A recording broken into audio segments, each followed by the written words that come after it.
Hello English students and welcome to another in the misleadingly titled Paris in 5 Minutes series, in which I will take more than 5 minutes to break down one text from the AQA Language and Literature Paris Anthology. And in this video the text is the 13th text in the series, which is entitled Understanding Chic by Natasha Fraser-Cavassoni. In summary, this text is a reflective text in which Cavassoni looks back on her first visit to Paris as a teenager in the mid-70s. She describes being entranced by this experience, despite being slapped by a French stranger for walking on the grass at the Palace of Versailles. Fraser-Cavassoni then describes her decision to move back permanently to Paris in 1989, and this is given against the backdrop of advice by her friends not to do so.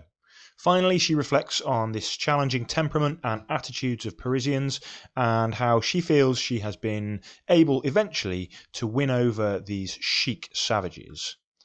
In terms of context, this is a memoir and it is a written planned text.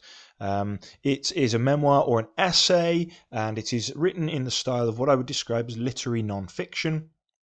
It is not fictional, but it is written with a fairly elevated literary style of register, probably literature with a small L. In terms of its purpose, it is an entertaining text, it is an informative text, it is quite an insightful and thought-provoking text, and it really tells you something about the world not only of Fraser-Cavassoni, but the world of French fashion houses, and also it's insightful in terms of the Parisian attitude. With regards to the audience, of course, any of those representations in the text might attract people to read it. Readers with an interest in fashion or high society. Readers who are interested in different literary perspectives on Paris, as this was included in an anthology of fairly highbrow writing on the city. With regards to subjects, fashion is a central subject, as are the legendary Parisian hot-tempered attitudes and temperaments.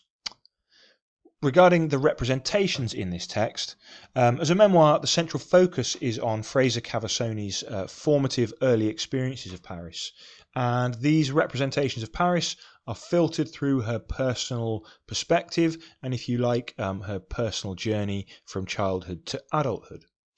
She is representing an enduring attraction that she's felt towards Paris, both as a child and an adult, and this passion for Paris is juxtaposed against negative attitudes of her friends, which I guess give you an even stronger sense of her attraction towards the city.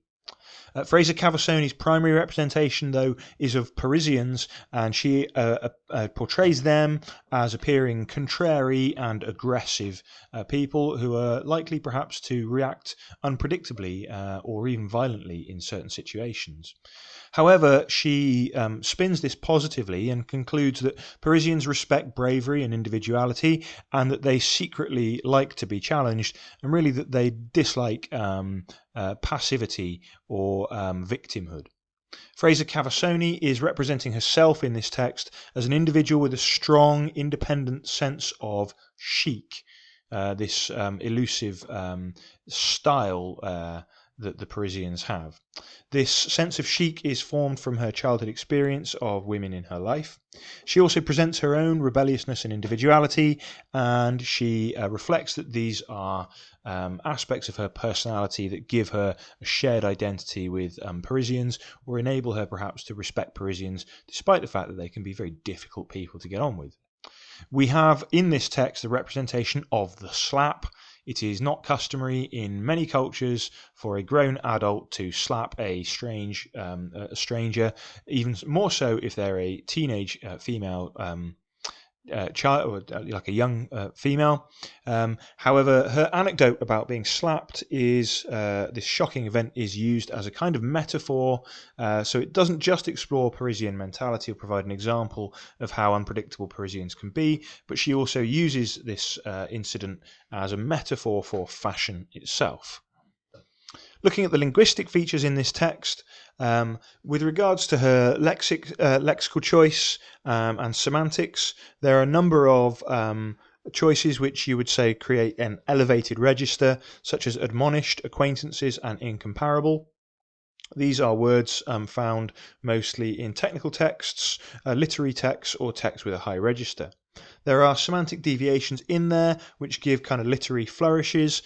We have this animalistic feline malevolence, quite a poetic phrase, certainly deviates from normal usage. We usually think of, I guess, felines as being, quite attractive cat-like features. We also have conventional idiomatic usage, such as licking my wounds, rather cliched use of language. With regards to her grammar, she's obviously highly educated and very literate, but she also uses shorter forms and fragments for a kind of aphoristic style.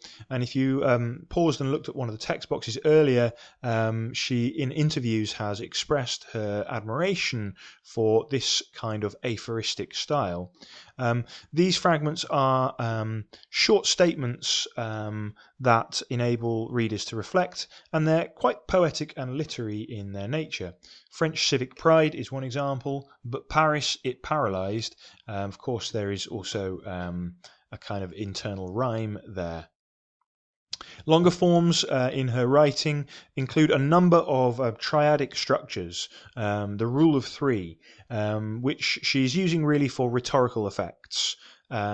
For example, she describes the advice of her friends and her response to it in a kind of triadic structure. She went from being surprised to hurt to gratefully remembering.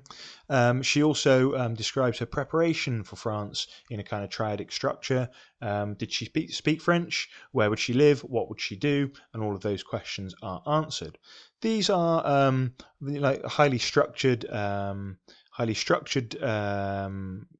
rhetorical devices. With regards to tense, the text is mostly in the past tense where she is recalling details, but she also shifts to the present tense, which is a way of representing the link between her childhood and her adulthood or her current state of mind. And that's well summed up in this statement, in this line here, this construction. I thought then and continue to think, drawing parallels between her childhood and her adulthood, showing perhaps a way that there's something really deep down about her connection to Paris that has never really left her. There is plenty of speech representation within her narrative, which is a feature that helps to add to the anecdotal style. It's kind of a good storytelling device to represent speech. Her speech is represented from several unidentified negative voices, but also identified voices like those of her mother, her father, and the very rude Frenchman. This use of direct speech is creating, developing, and resolving sort of dramatic scenarios, and this is a characteristic, as I mentioned, of anecdotal narratives. When it comes to connecting this text to other texts in the anthology, you might think of other representations of awkward Parisian attitudes, such as those found in the personal narratives. Several of our slightly more naive visitors to Paris found remarked on, for example, rude waiters. Neither here nor there has representations of this prickliness, and The Sweet Life in Paris discusses the challenge of asking for a glass of water in a French restaurant. There are a number of similar literary memoirs, which maybe are less likely choices for a comparison, but have similar literary memoir style. Those are Breathless, Foreign Correspondent, and A Pedestrian in Paris. Those texts, the mode is probably too similar to be chosen by the exam board as a comparative text. So thinking about texts with really strongly contrasting modes, we might think about a text like French Milk or Not for Parents Paris, or some of these spoken mode texts, all of which are representing aspects of Paris but in a wildly different mode. That's the overview for this particular text, Understanding Chic. Interesting text. That was Paris in 5 minutes. Obviously it's now 9.5 minutes, but hey, we did what we could. I hope you enjoyed this video, or at the very least found it useful. If you did so, please hit the like button, subscribe, or leave a question in the comments. Thanks for your focus, and good luck with your studies.